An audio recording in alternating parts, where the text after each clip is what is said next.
வணக்கம். நாடாளுமன்ற தேர்தலுக்குரிய தேதி இன்னும் ஒரு சில நாட்களில் அறிவிக்கப்பட இருக்கிறது. இத்தகைய சூழலில்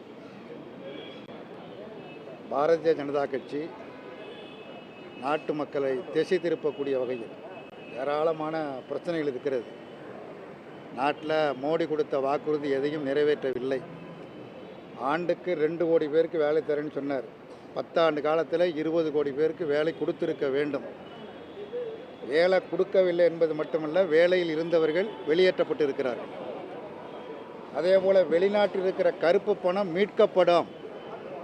அவ்வாறு மீட்கப்படுகிற பணம் அனைத்தும் ஒவ்வொரு இந்திய குடிமகனுக்கும் 15 லட்சம் ரூபாய் வங்கியில் வர வைக்கப்படும் என்று வாக்குறுதி கொடுத்தார். விவசாயிகளுடைய விளைபொருளுக்கு MS சுவாமிநாதன் கமிட்டி பரிந்துரை அடிப்படையில் விலை நிர்ணயம் செய்யப்படும் என்று அறிவித்தார். விலைவாசி கட்டுப்படுத்தப்படும் என்று அறிவித்தார். எந்த வாக்குறுதிகளும் ஒரு வாக்குறுதி கூட நிறைவேற்றப்படவில்லை என்பது எல்லோருக்கும் தெரியும்.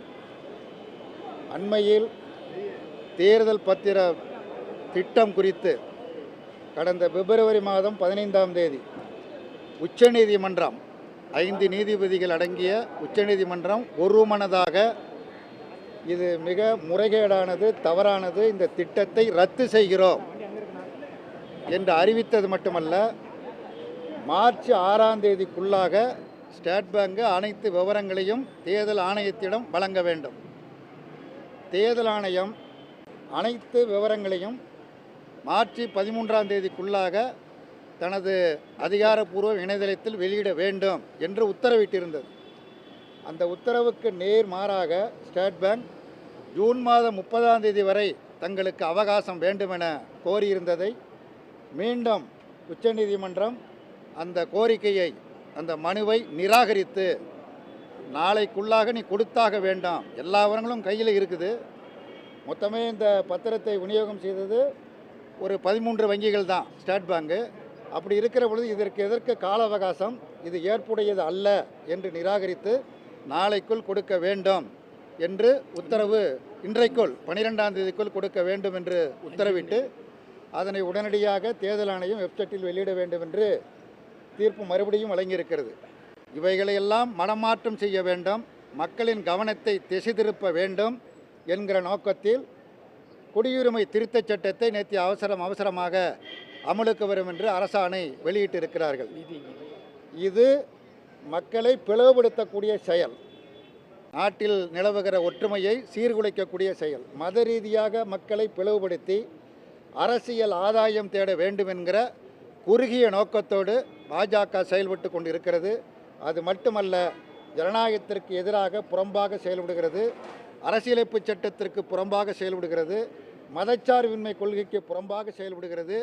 இவைகளுக்கெல்லாம் எதிராக, சர்வதிகாரத்திற்கு எதிராக, மோடியின் பாசிசத்திற்கு எதிராக நாட்டில் ஜனநாயகத்தை காப்பாற்ற வேண்டும் என்கிற அக்கறையோடு தான் இந்தியா கூட்டணி உருவாக்கப்பட்டிருக்கிறது.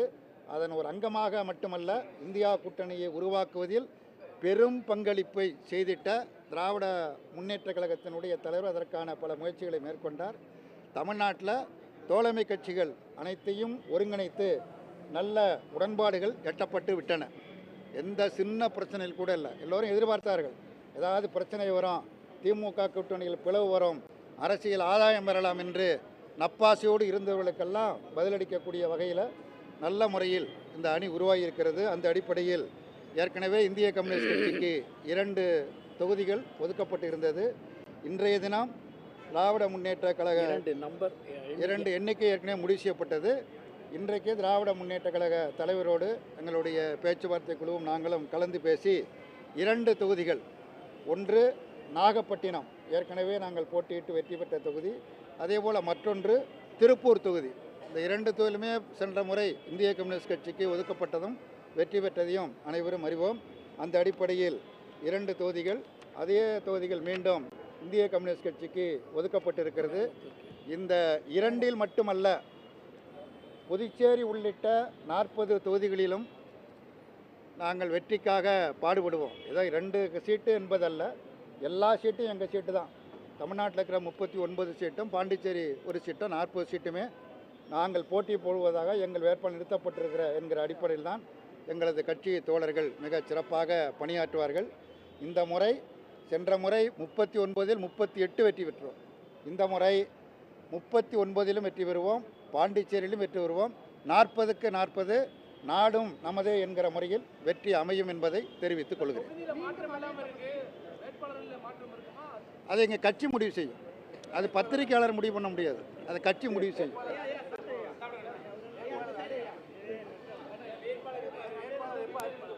சில நாட்களில் அறிவிக்கப்படும்.